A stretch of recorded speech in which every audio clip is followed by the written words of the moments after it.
anytime I hear about Waqf, I remember always the Turkish and Uthman Awqaf. The whole country was covered with awqaf. Even the animals in the street and the birds in the mountains, they get their food and they get their health treatment even. I would like to welcome Dr. Muhammad Bulut, and as they pronounce it in Turkish, Mehmed. You are most welcome, marhaba. Professor in economic and economical history at Istanbul Sabahuddin Zaim University, and he is one of the founders, and he was president for the university for 9 years. He is chairman for Adam Awqaf in Ankara, and he has many positions really. It will take so much time really to cover, but I would like just to highlight that he have a very strong academic background. At the same time, he has the operational background, which will help him a lot to give in Awqaf. Dr. Mahmoud, please, you are most welcome. We have 13 minutes. Please take your time, and I will remember you if there is 5 minutes. Thank you. أعوذ بالله من الشيطان الرجيم بسم الله الرحمن الرحيم الحمد لله رب العالمين والصلاة والسلام على رسولنا محمد وعلى آله وصحبه أجمعين. السلام عليكم ورحمة الله وبركاته. أستعيذ بالله. لن تنالوا البر حتى تنفقوا مما تحبون وما تنفقوا من شيء فإن الله به عليم. استعيذ بالله. يسألونك ماذا ينفقون قل ما أنفقتم من خير وللوالدين والأقربين واليتامى والمساكين وابن السبيل وما تفعلوا من خير فإن الله به عليم. عن أبي هريرة رضي الله عنه قال رسول الله صلى الله عليه وسلم إذا مات الإنسان انقطع عنه عمله إلا من ثلاث، إلا من صدقة جارية أو علما ينفع به أو ولدا صالحا يدعو له. صدق رسول الله.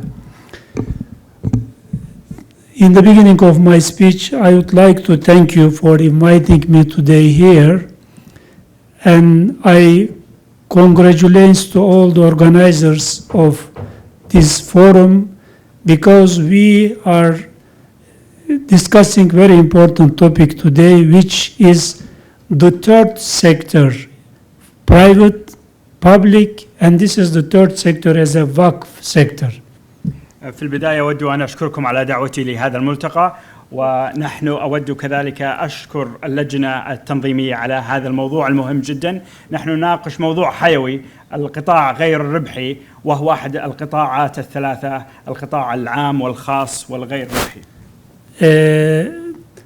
As it is known, again, in addition to this issue, we focus on the family waqfs, which I recited the verses from the Quran and the Hadith. It directly encouraged individuals and the families to do the best investment here in this world and hereafter. وكما ذكرت في الحديث الشريف أهمية الوقف العائلي، وكيف يمكن أن يستمر الأفراد العائلة بالأعمال الخيرية. So I am working on this issue in my academic life. As you see in my books, we collected the data from the archives from the Ottoman Europe in the Balkans, which are the cash waqfs. 14 volumes we prepared from the archival documents. لقد قمنا بتجميع البيانات من الأرشيف، والتي تحتوي على تقريبا 14 مجلد عن الوقف النقدي.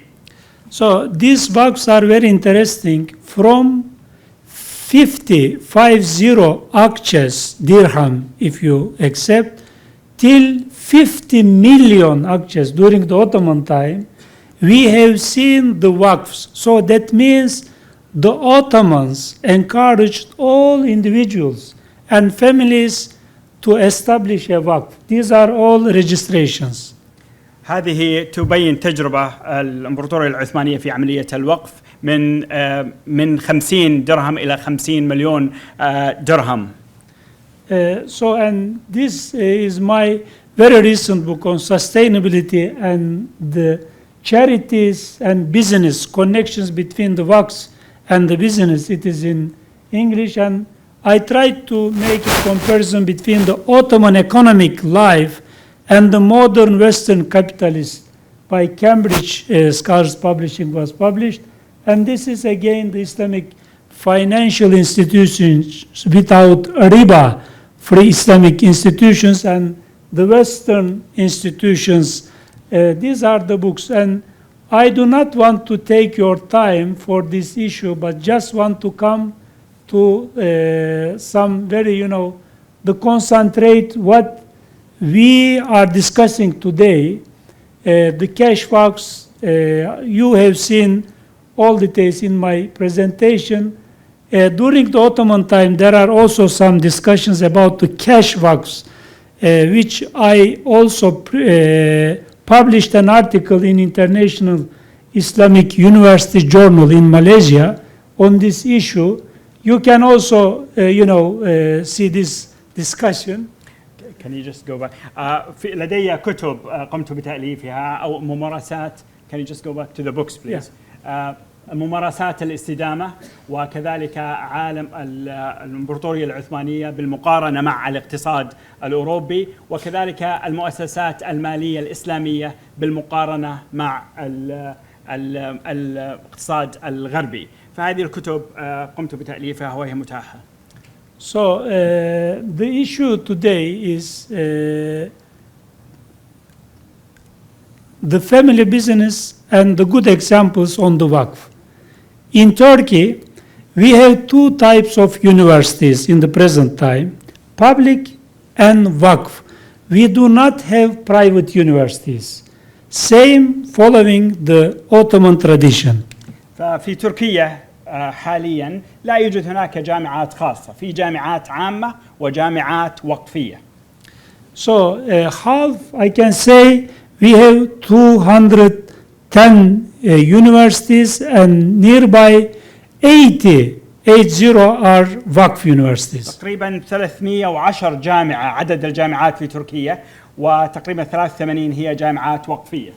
I just want to share with you two successful universities in Turkey as a waqf universities, which I worked before at Başkent University, which these are the Bilkent University and the Başkent University. They, both of them are in Ankara.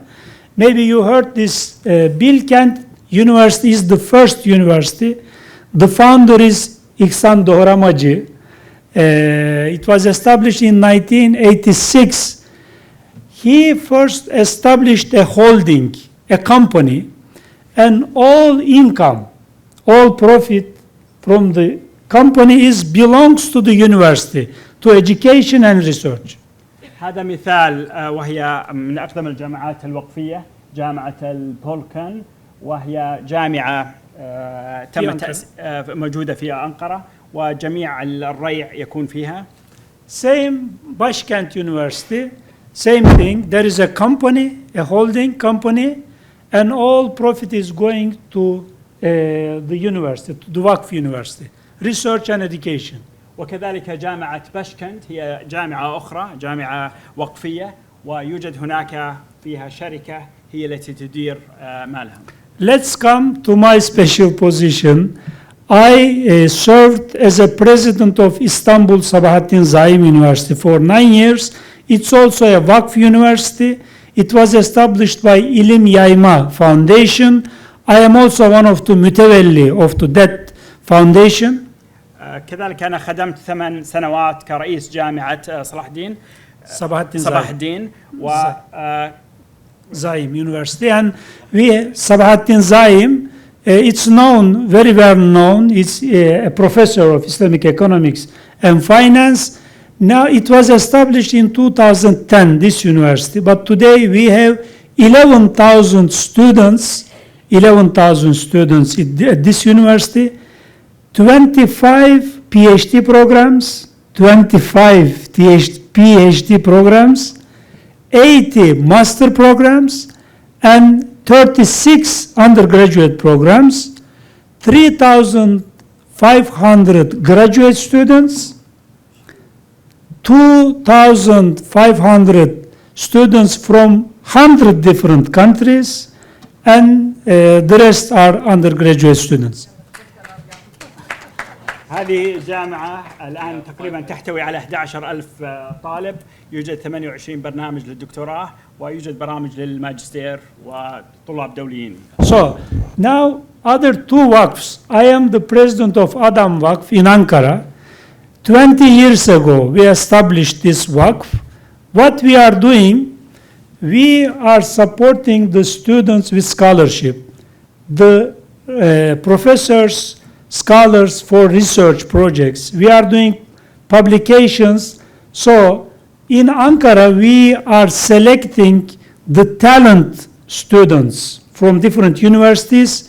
When they are, following the program at their universities on undergraduate, master, and PhD, in addition to this, in this work, we are teaching them in classical Ottoman madrasa system, Arabic, full in Arabic. So نقوم باستهداف واستقطاب الطلاب الموهوبين ونقوم بتدريسهم حسب المنهج العثماني التقليدي. So these students are, very well educated in a balance, modern science and our classical Islamic science, madrasa system, tafsir, hadith, fiqh, ethics, all the things. The same in Hisar Vakf in Istanbul. This Hisar Vakf was established by Abdullah Tivnikli. He passed away, rahimahullah, Tivnikli family. They have Exim holding company. This family, Abdullah Bey, before he passed away, he divided the profit of the company to three parts. One part for family, one part for investment, and one part for Waqf. So 33% of profit is directly going to the Waqf every year. And this Waqf, is supporting so many institutions in Turkey. Abroad in Ghana, there is a Grand Mosque and Kulliya of Ghana, high school in Ghana, in the Balkans, in different countries. They are, supporting, again, the Islamic education, research on Islam, the youth with scholarship, entrepreneurs, within the Islamic ethics. هذا مثال آخر على الوقف، وهو تم تخصيص تقريبا ثلث ريع هذه الشركة في على سبيل المثال بناء مسجد في غانا، إعطاء منح للطلاب وغيره. So there is another Hudai Waqf, which I was invited because my connection also with Hudai Waqf. They are doing the same thing, especially the Topbaş family is supporting this Hudai Waqf, and they are doing more extensive, this kind of business. So in my conclusion, what I will say, the best and the biggest investment is to make a Waqf. Because you are, if your shareholder is the Allah subhanahu wa ta'ala, who can compete with you within this world in your business? And hereafter, as we read from the Quran and Hadith, your benefit is uncutted and it will continue till, there is no limitation for the benefit. Thank you very much, and I congratulate all of you for making good contribution to this third sector.